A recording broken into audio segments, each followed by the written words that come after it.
going to be going over back pain, how to manage it, how to hopefully cure it. So there's a misconception with back pain, sometimes involving its origin, and a great way to determine if you are suffering from lower back pain or just unstable trunk due to leg development is by sitting in a chair like so and extending whatever your foot of preference is, focusing on the spot in your back that is painful and seeing if you can bend forward to touch either your knee, your shin, or your toe.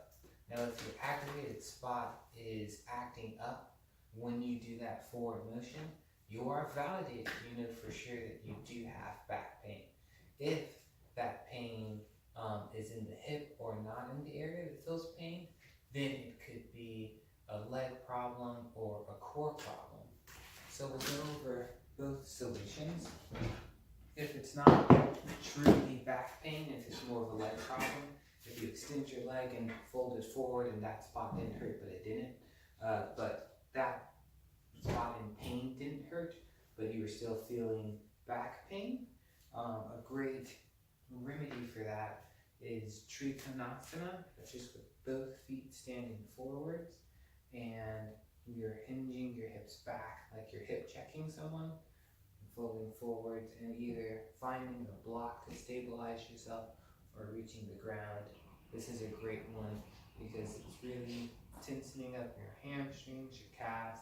It's really building up those bigger muscles in your legs that are going to help stabilize your back. That pose and Parsvottanasana, Padottanasana, that's a wide angle forward bend. This will strengthen the backs of your legs, giving the front of your legs a break, and letting yourself hang forward. It really takes all the weight off your lower back. Gravity pulls your spine forward while your legs get strengthened. So it's a win-win. Those two poses plus Virabhadrasana, warrior pose. That's where one foot goes forward, the other foot also faces diagonally, and the knee is bent. It's kind of like a high lunge. This is going to really tense up your hamstrings and also flex your quads at the same time. Those muscles, by alternating your legs, those muscles are going to be what stabilizes you. I'll write down all those poses, but I would hold each of them for about a minute and you'll find that you have a lot of relief in your lower back once you start building up your legs. Now, if you do have legit lower back pain, if extending your foot out and bending forward, that same spot that's been hurting continues to hurt, there are a bunch of poses that we're going to do that can help you out. The first one is Supta Matsyendrasana. We will sit on the ground and lay. Our knees will go to one direction, right or left, and we will bring one of our knees to our chest, like so. It's a reclining spine twist, so kind of one hip kind of is out of alignment and is resting over your grounded hip. That's twisting the base of your spine. That's where a lot of lower back injury comes from. Those vertebrae are just a little bit smaller, easier to slip out of space. So by reclining and twisting your spine, you're really giving it a chance to flex out, get back into alignment. And by bringing your knee to your chest, you're kind of curving and flexing those lower joints that could be pushed in, and that curving motion pushes them back out. Again, Supta Matsyendrasana looks like this. I hold this for a minute, and then I extend my leg out and hold that for a minute. I'll repeat that posture on my left side. Again, my left knee comes forward. I hold this for a minute, and then I extend my leg out and hold that for a minute. After that, there's Supta Ardha Uttanasana. That is the reclining hamstring stretch, where you lie straight down, and you bring your one knee up to your chest, and you can kind of extend your leg if you want to, but again, it's the knee called Supta Ardha Appanasana. Holding that for 1 minute on each side. Demonstrating again. Holding this and alternating and holding that. After doing those two postures, I recommend Supta Pangustanasana. That is the reclining leg stretch. It's kind of like the previous one, but with our leg fully extended, with us laying on our back, fully extending our leg, reaching our toes if we can. This is time when you can use a band or a belt to hold yourself up to your foot. If you don't have any props, you can always just grab onto your shin, onto your knee. You just want to fully extend your leg. This is grounding our lower spine and raising our back, so it's pushing those vertebrae, if they're sitting in, back out again. The first pose that we did, twisted thumb, is our core flexed, pushed out. These two other stretches are pushing back in, so it's really flexing our spine both ways.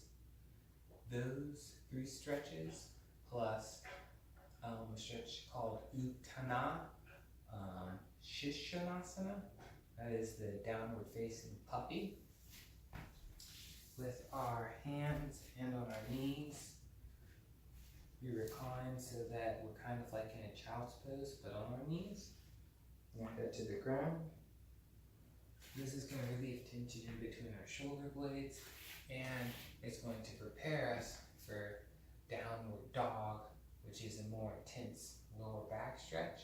If we can't get there yet, Utthana Shishanasana is a really great prelude to that, as it puts us in the form where now our back is flexing inwards, so our spine's pressing back in, but also we're not reaching too far down because we're on our hands and knees. It's not like a downward facing dog with too much gravity. So again, Utthana Shishanasana. It's another really great one for the lower back. We also have Malasana. That is a deep squat. That allows for our inward psoas muscle to relieve a lot of tension of our hips. That constriction that we were holding in our hips could also activate our lower back. And Malasana looks like this.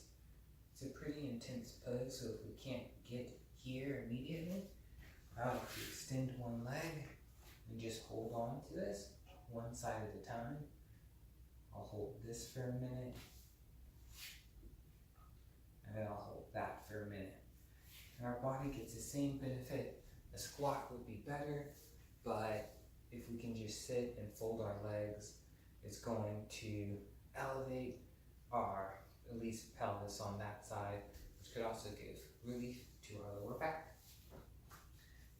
Last but not least, we've got the famous downward dog.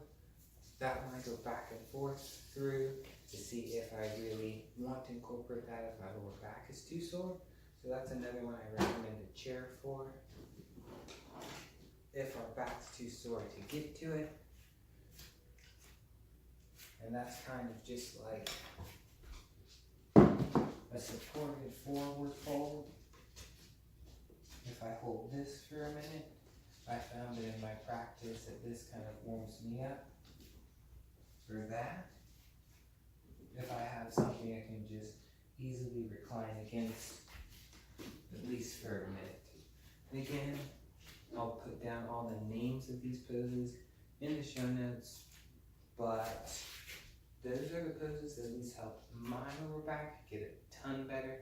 Hope they help your back get a ton better. Namaste.